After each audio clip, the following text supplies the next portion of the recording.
In the late 1930s, Artie Shaw was one of the most popular big band leaders in the world. The jazz clarinetist not only was one of the most famous musicians of his day, but he also became one of the most desired men around. As cliché as it might be, people find musicians particularly attractive, especially successful ones. From Lana Turner to Judy Garland and Betty Grable, join Facts First as we discuss the many women whom Artie Shaw dated or married.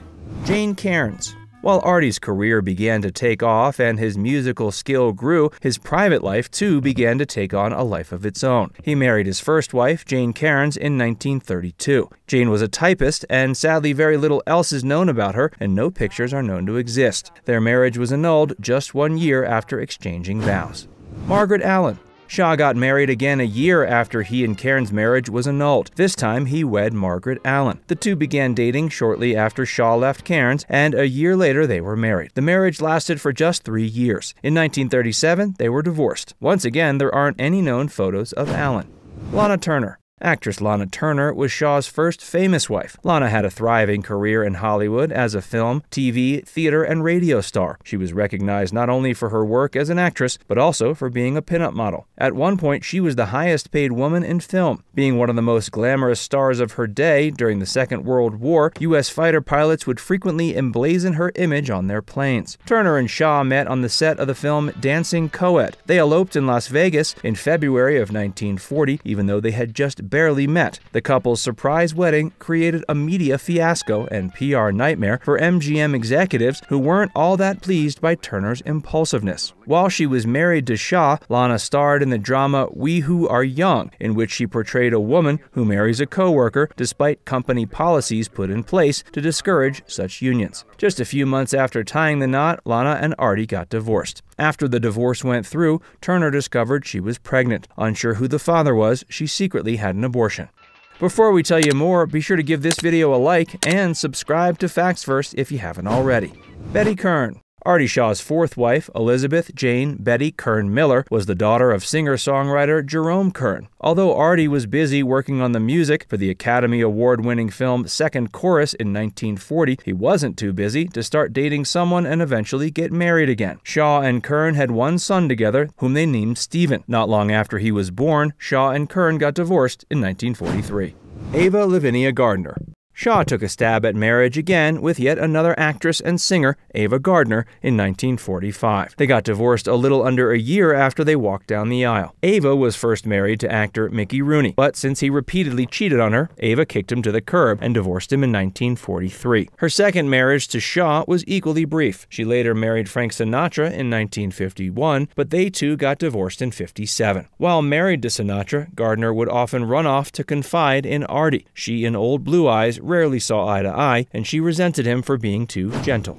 Kathleen Winsor. Artie Shaw gave the gossip rags a ton to report on when he married novelist Kathleen Winsor in 1946. Winsor had risen to fame after publishing her first historical novel, Forever Amber, in 1944. The 972-page book had previously been longer, but was edited down to 1/5 of its original manuscript length. The novel was widely criticized for its overt sexual references. Interestingly, 14 U.S. states deemed it pornographic and banned it. Despite this backlash, the film rights were purchased a month after the book was published, and Forever Amber went on to become one of the best-selling American novels that year. Winsor had divorced her first husband in 1946. 10 days later, she married Shaw. Incidentally, Shaw had chewed out his fifth wife, Ava Gardner, for reading Forever Amber, a novel he deemed trashy. In 1948, just 2 years after the two got married, Shaw and Winsor divorced. Winsor went on to marry her divorce attorney, Arnold Krakauer. That marriage, too, ended in divorce. In 1953, Kathleen married her fourth husband, Paul A. Porter. The two remained together for the remainder of their lives. Doris Dowling. Shaw married his seventh wife, actress Doris Dowling, in 1952. Dowling started her career as a Broadway chorus girl, but she had traveled out to Hollywood to join her sister Constance. There, she began a career in cinema. After getting married to Artie, the couple had a son named Jonathan before divorcing in 1956. That same year, Doris married film executive Robert F. Blumhoff. That marriage lasted just 3 years before ending in divorce in 1959. Dowling then married Leonard Kaufman and remained by his side until her death in 2004. Evelyn Louise Keyes. Keyes was a chorus girl by age 18. She then moved out to Hollywood to meet up with Cecil B. DeMille, who signed her to a personal contract before she even had the chance to do a screen test. She went on to be recognized for her performance in Gone with the Wind, portraying Sue Ellen O'Hara. Keyes had first been married to Barton Oliver Bainbridge Sr. The two were married in 1938, but Bainbridge ended his own life in 1940. Shortly before appearing in Gone with the Wind, Keyes had an abortion. Complications of the procedure left her unable to bear children. Not long after that, she married and promptly divorced director Charles Vidor. She then took another chance on marriage with actor and director John Huston, but that ended in divorce as well. When Artie Shaw waltzed into her life, she was ready to finally settle down. Shaw, too, was tired of all of his short-lived marriages and wanted something more substantial. As such, he and Keyes went on to be married for 28 years.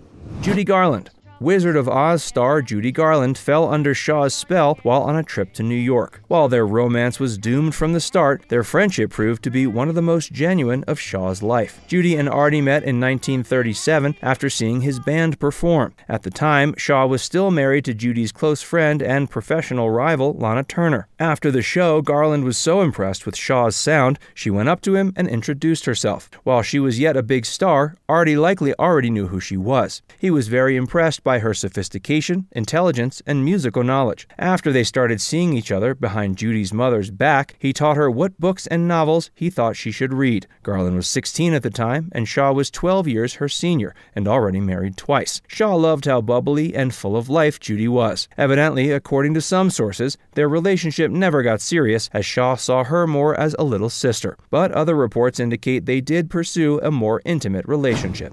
Betty Grable. This actress, dancer, model, singer, and pinup girl appeared in 42 films during the 1930s and 40s. She began her career in 1929 at age 12. During the 30s, she had contracts with RKO and Paramount. Some of her biggest films were Down Argentine Way, Mother Wore Tights, and How to Marry a Millionaire. She and Artie Shaw briefly dated in the 1940s.